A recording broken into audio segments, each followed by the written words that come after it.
Alas, that story by Alex Mwangi also acts as a segue to our discussion this morning in the cost of energy in the country, fuel crisis that we do have right now.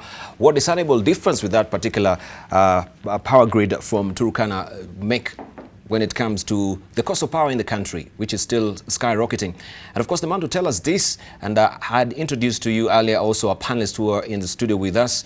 We have with us Aly-Khan Satchu, who is the CEO of Rich Management, a financial analyst as well. Jacqueline Mugo, she is the Executive Director of Kenya Federation of Employers. We do have with us as well His Excellency Governor Ndiritu Muriithi, who is the Governor of Laikipia. We have Patrick Obath as well, who is the Chairman of International Chamber of Commerce, Kenya chapter. And of course also we have the man that we shall be tasking this morning to tell us what is happening with the fuel crisis in the country right now, to tell us also what the grid from the Turkana wind power is going to bring also to, you know, the national grid as well. He's standing over there. This is Pavel Oimeke, who is the Director General of Energy Regulatory Commission. Sir, good morning.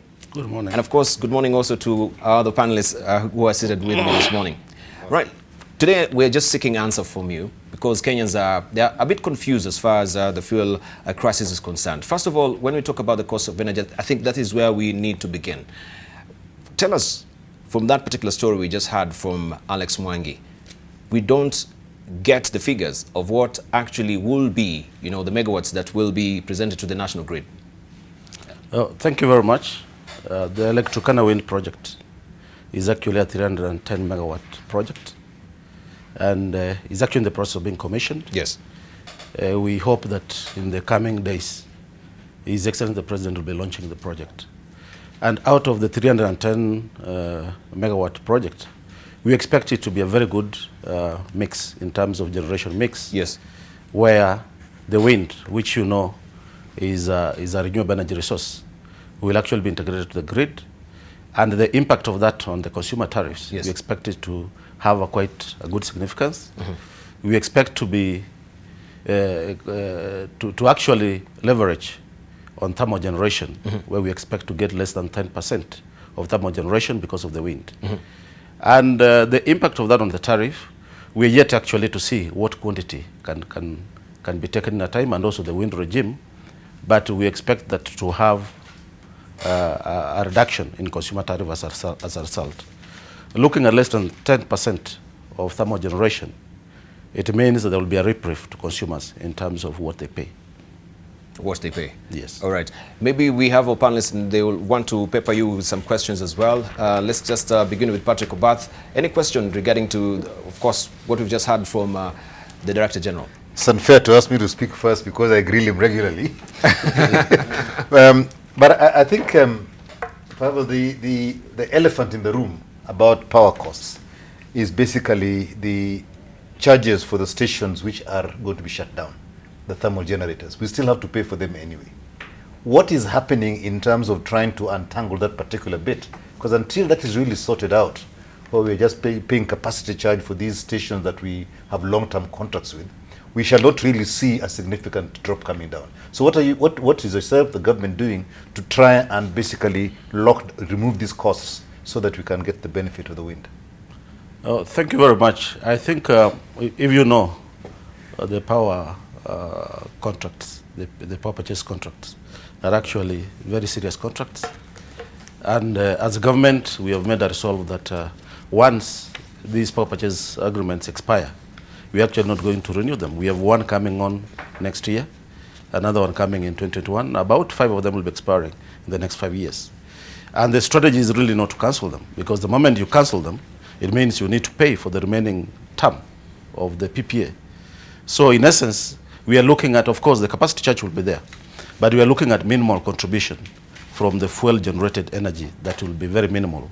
And we have seen when we have good hydrology, when we have good dispatch of geothermal, we actually dispatch very little of thermals. And in essence, we expect that, like now, we have come from a high of 5.3 Kenya shillings per kilowatt that we had around March, April when we had a big drought. But now we are talking about 2.5. That's quite a significant reduction of thermal contribution to your energy bill.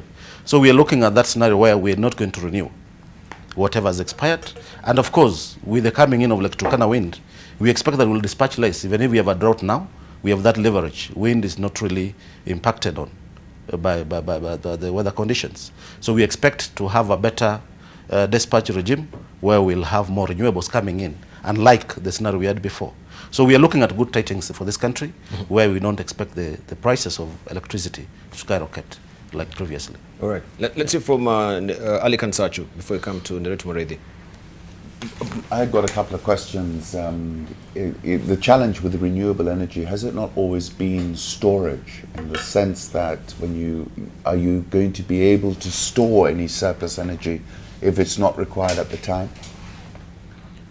Yeah, of course, storage is a critical component of renewable energy.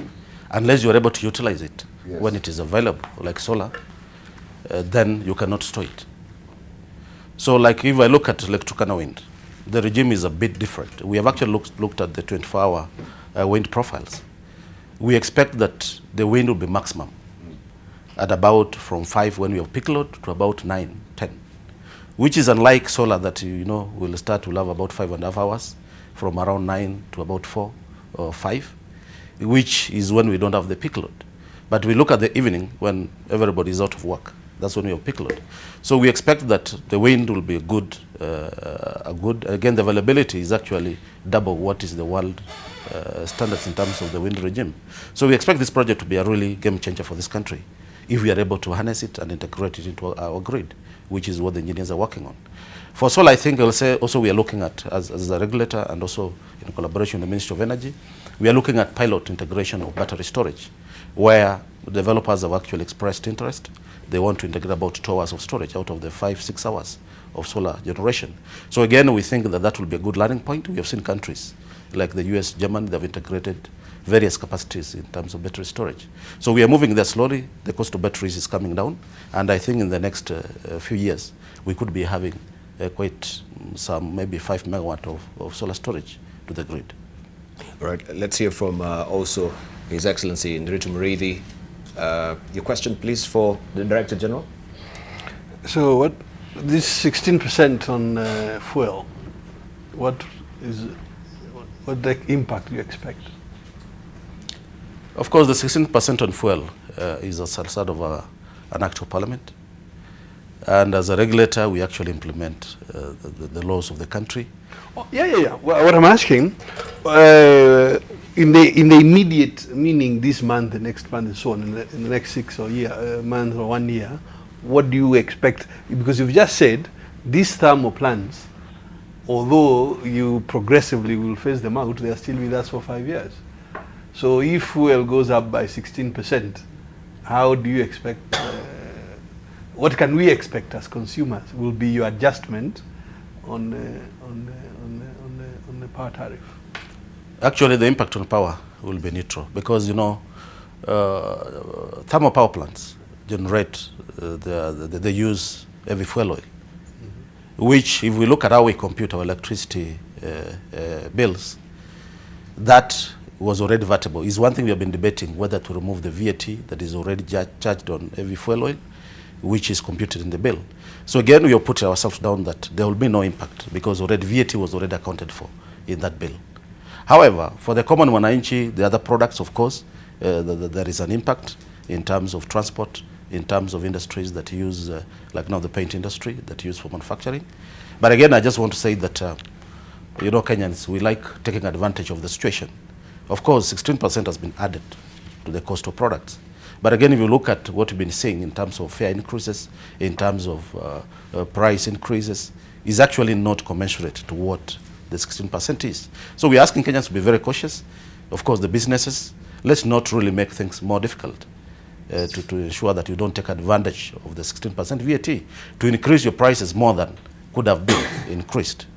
So again, we have that scenario where, of course, businesses want to take advantage of the situation and make more profit. Thank you. Right, let's hear from Jacqueline as well. Good morning, Jacqueline. Morning. I think Kenyans are confused about the current cost of energy and what's driving it. And when the Committee of Parliament asked that question yesterday, the answer wasn't very clear.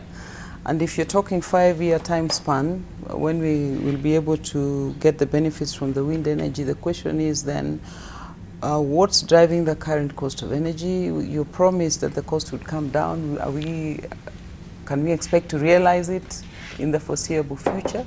And how long will these high costs persist? Actually, to come closer to the tariff that we just did recently, we have the commercial industrial, the heavy industries. The reduction was an average of 4.5%. That is over, and we hope that that will be sustained in the long term. If we look at the lifeline category, we have a reduction in terms of the cost of bills from 36% to around 90%. Those who consume between 1 and 10 units a month. These are really the people of the rural areas, the very poor, people who don't have a clear income. They depend on subsistence farming. We expect that some of them, if you consume like 2 units, previously you'll be paying around more than, I think, 176 or so. But now, with the new regime, we consume 2 units. If you're in the village having 1 bulb and a mobile phone to charge, you will only pay 35 shillings because we have taken off what we call the fixed charge. Again, if we look at the domestic category, we have rationalized the tariff to ensure that there is equity in terms of what each and every person is paying. So we have a category between 11 and 500 units. This is a category that when we rationalized, when we look at the previous regime, we are consuming 1, 2, 3 units, 8 units. You are actually paying as high as 25 shillings per unit. But now with the rationalization we have done, the harmonization, we have these people benefiting, paying much, much less with that discounts I said about 37%. So again, for that category between 11 and 500, we have this a small increment has occurred in that category because of the rationalization. So those have about almost 10% increase. Again, when you consume now go above 500, you go to above 500 for domestic consumers, there is actually a significant reduction again. Because previously we did not have enough installed power. If you look at the scenario we were in 2013, 2012, we were actually rationing a lot. So again, there was the regime was designed such that when you consume more, you are actually penalized for that because of demand side management. So again, these people have various discounts, on average of about 10% depending on how much you consume in terms of power tariffs. So really the wind that we are talking about, especially the Turkana wind, the impact is immediate. It's not going to take 5 years. Again, as we increase more generation, more cheap generation, the impact of the thermals will be much less as we move forward. So it depends on our energy mix. As you know very well, we currently have about 2,356 megawatt installed. So again, that will tell you the moment we go up to 3,000, we have less contribution in terms of percentages of the thermal generations. Right. So we expect the benefit to be immediate from the wind. Okay, maybe if you have other questions regarding, especially when we come to the Turkana wind power, because we had contractual, controversies around it, where we know the contractor had financial challenges, first of all.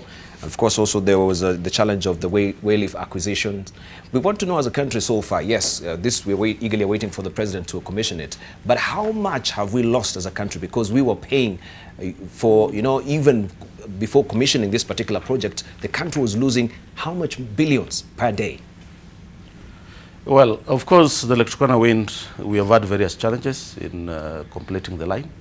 The former company that was doing the construction went under, the Spanish company. And of course, the Minister for Energy, Honorable Ketel, did a lot of work to make sure that we have a new contractor. That's why we are talking of specific timelines. I want to say that whatever was due to Turkana wind, what we call deemed generated, what would have been generated if the grid was connected, it was actually accumulating at a rate of almost 800 million per month. But however, because of the 1 year delay, we had a negotiation with the owners of Turkana wind. They actually agreed to defer that payment to a period. We actually did what we call front loading of whatever was due, to bring it within a period of 6 years. So again, there was amount we paid because of the operational maintenance. There was amount paid by the National Treasury that catered that, we had a win-win situation. They had to give in terms of lose some revenues, which they would have gotten, and we had also to agree on the payment plan. So again, I want to say that that project is actually complete, and we are hoping in the next few days it's going to be commissioned by the president, and Kenya will start enjoying the benefit. But you've not really given us a ballpark figure of how much we are losing as a country, despite the fact that here we're talking about a win-win situation that we are in currently. $8 million per month deferred. About $8 million. $8 million per month. per month. For how many months? For how many months? This was for going for 1 good year? I think Is it 12 months? Yeah, actually about 12 months, 800 Can billion. I just ask you a question Yes. about this, Debarl? And this is like we see multiple symptoms, Director General, of what I would call execution problems, where the cost is being, and this is one example, and I'm not apportioning blame, but I'm just saying that, $8 million, let's say 12 months, $96 billion. Right? This is in one aspect. $96 million is an enormous amount of money in the context of our economy, is it not? And what we've seen is a number of these things. And my question is, in terms of, do you feel confident, if you look at the energy sector, in particular, things like this, that we are executing well? Right? Do you feel that? And then my second question is, and I was listening and I heard the logic of what you were saying, but the volatility in our electricity bills, right? One day it is this amount, the next day it is absolutely no correlation to the previous month, right? It can be threefold. I had the unique experience of getting a bill which was threefold.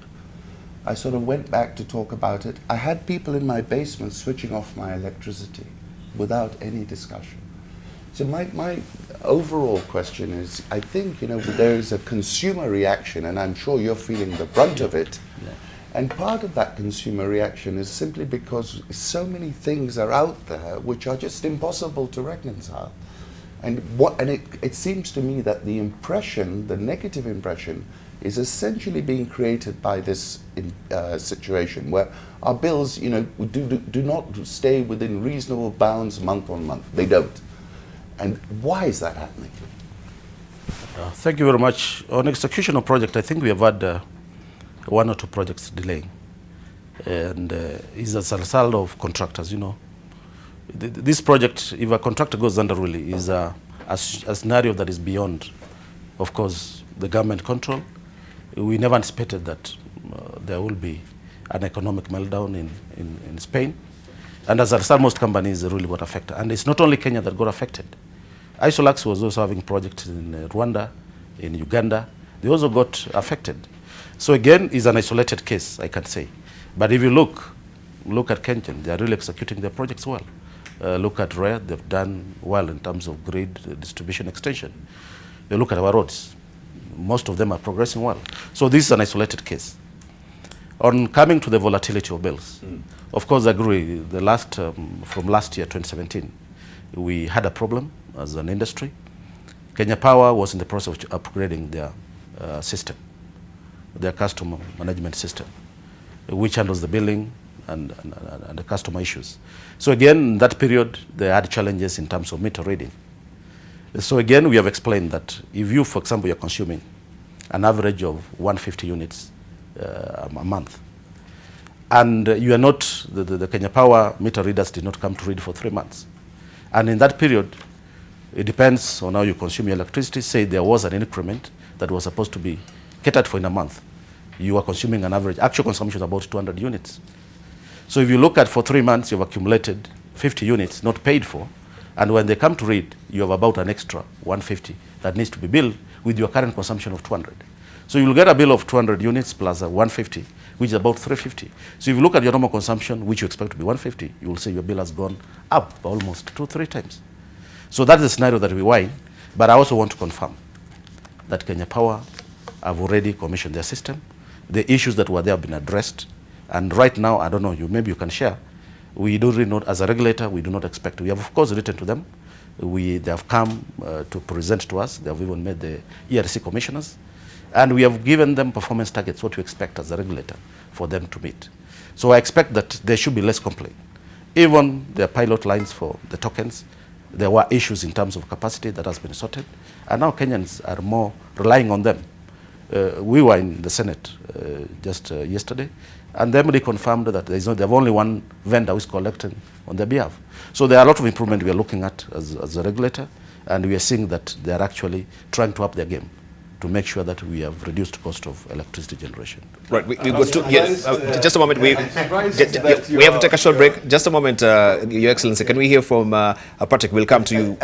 Your question, then we'll take a short break. I just want to follow on Aly-Khan's point. Yes. And this is about the role of the regulator Yeah. on the performance of the players in the sector.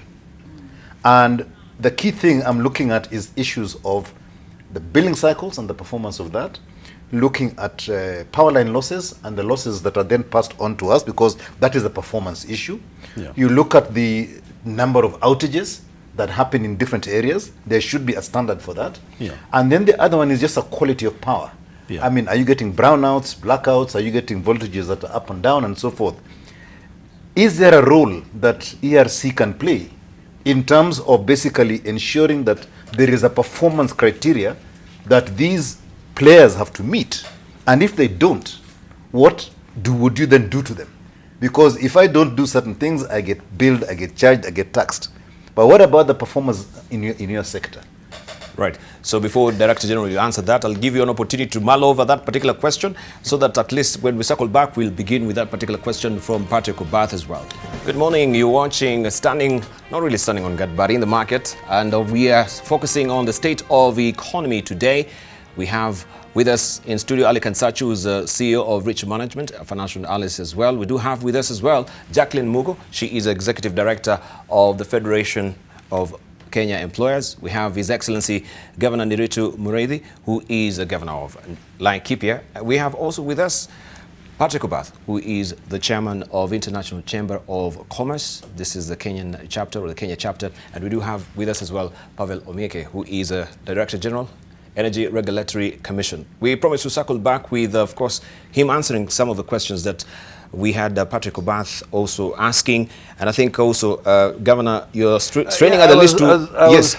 I was unconvinced with his assertion that this delay in the line was a one-off or isolated. Yes. Because, for instance, just in that neighborhood, the big interconnector, 132 kVA from Mount Kenya to Rumuruti and Baringo to strengthen the network is 2 years late, which has caused, for instance, delay in the 40 megawatt solar that was expected out of Rumuruti.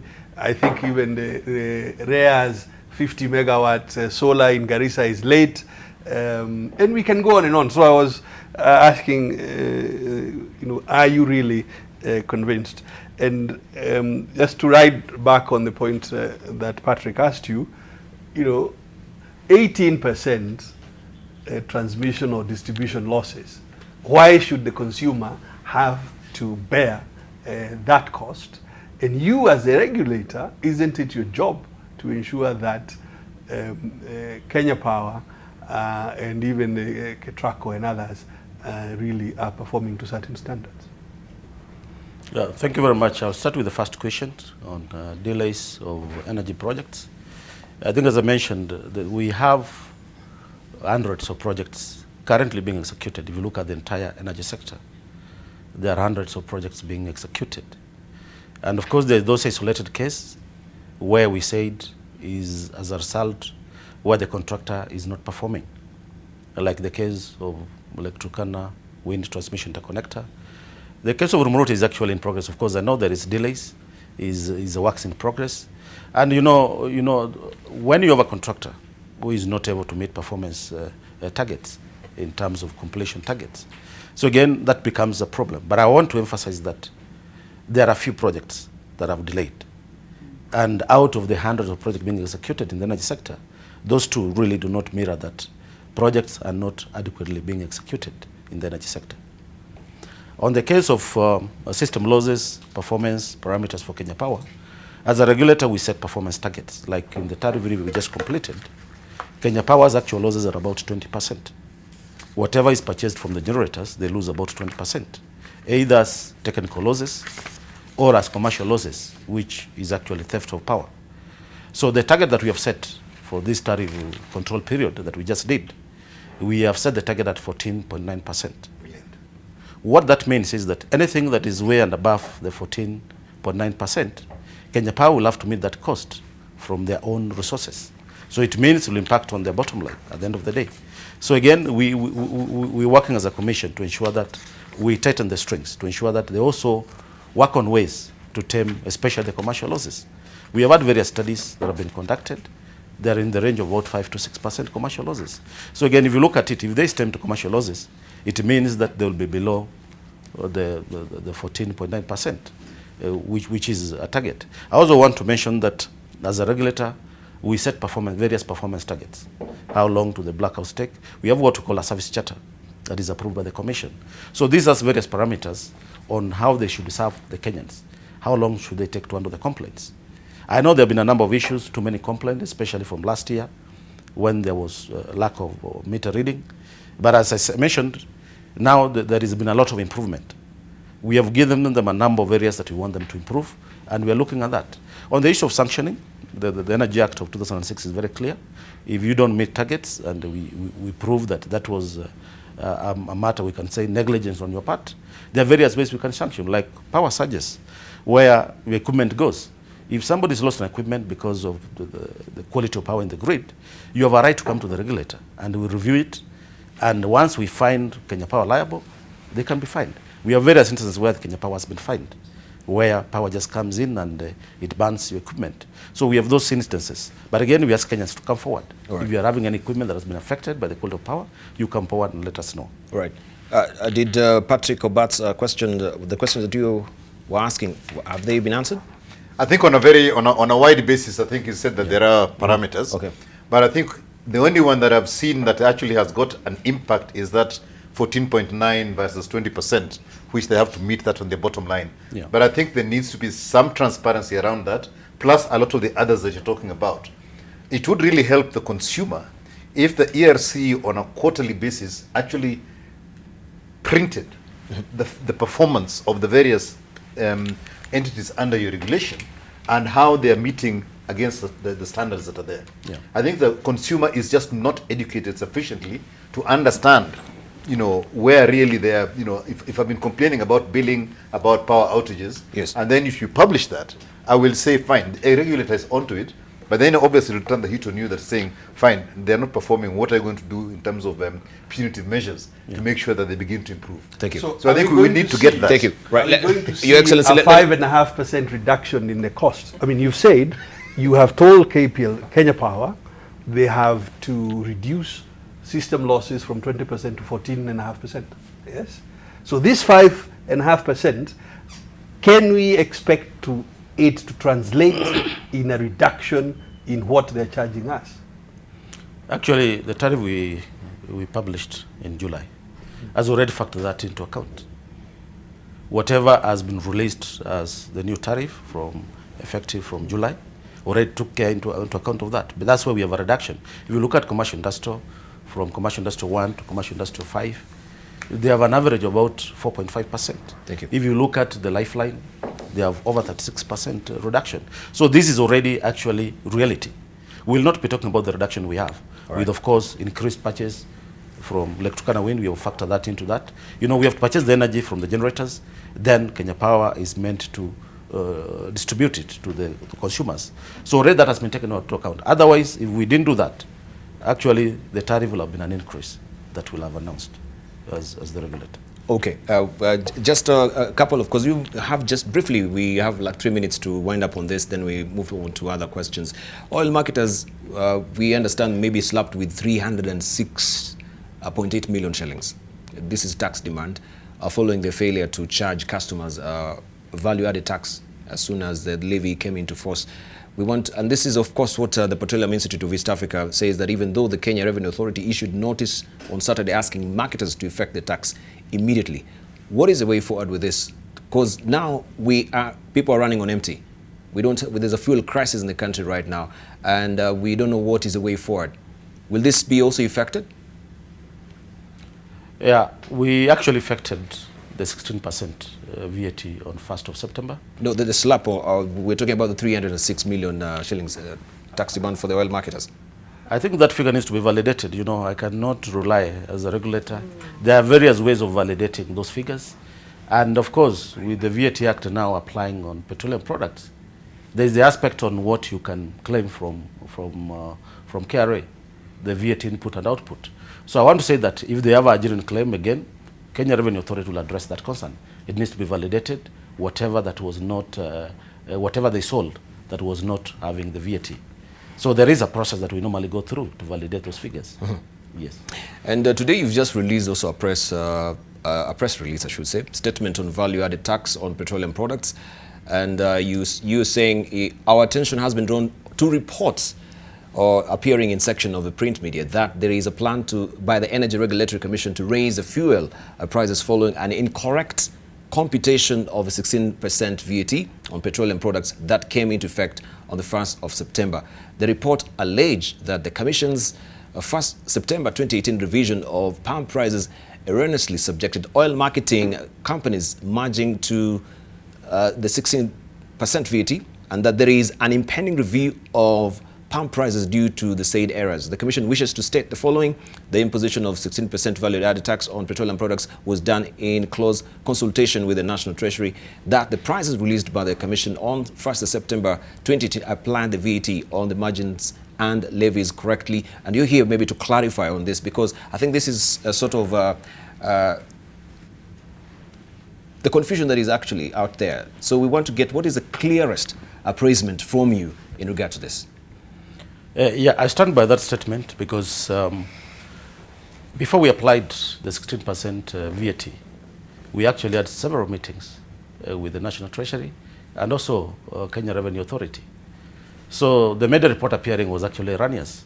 We took into factors. We considered whatever the guidance that it gave in terms of computing what is due in terms of petroleum products. And I just want to clarify that there was no error in what we computed.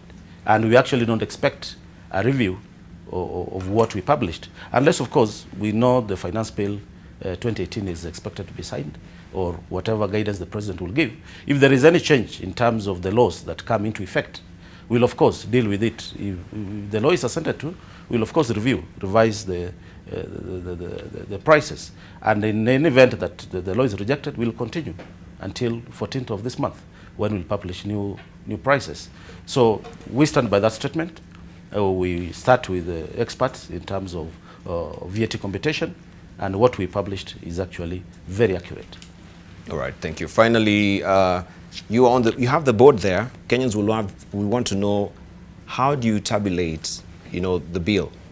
Can you just break it down for us? Because I think this was also one of the items that we had this morning. And of course, you are not here to actually just react on it immediately. But now that you have the board for us, could you tell Kenyans who are waking up this morning and they have a blackout? And yesterday or the month before, the week earlier, they bought maybe units for 2,000. It was around 110 units. But this morning is turning out to be 80. So they fail to understand. Maybe you can actually do that for us this morning. And I know you've actually been standing for it, so I'll give you a chance also to take some coffee that I just prepared for you this morning as well. That's very kind of you.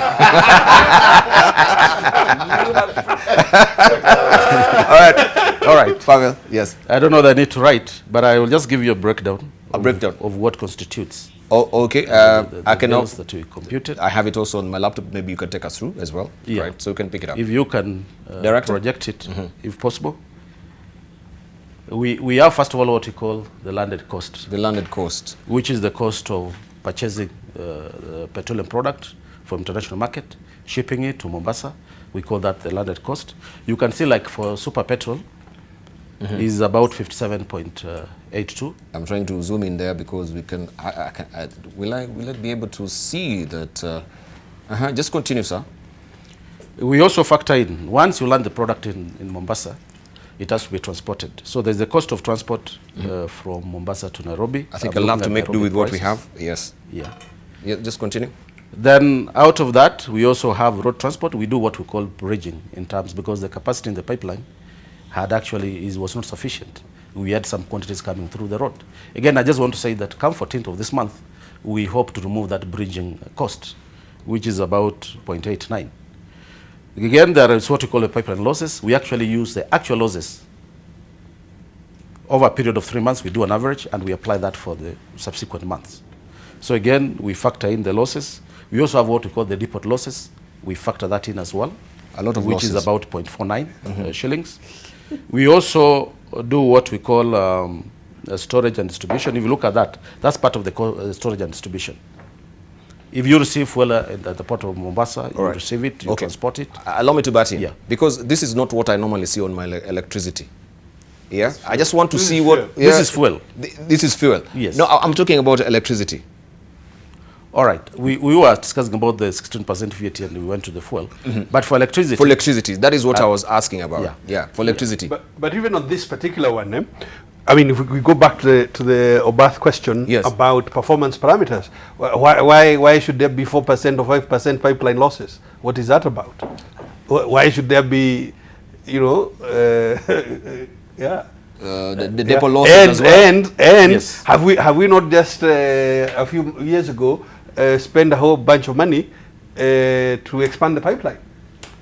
Or increase the capacity of the pipeline? How can it be now that you're saying just a year or two down the line that the pipeline doesn't have the enough capacity to do what it's supposed to do?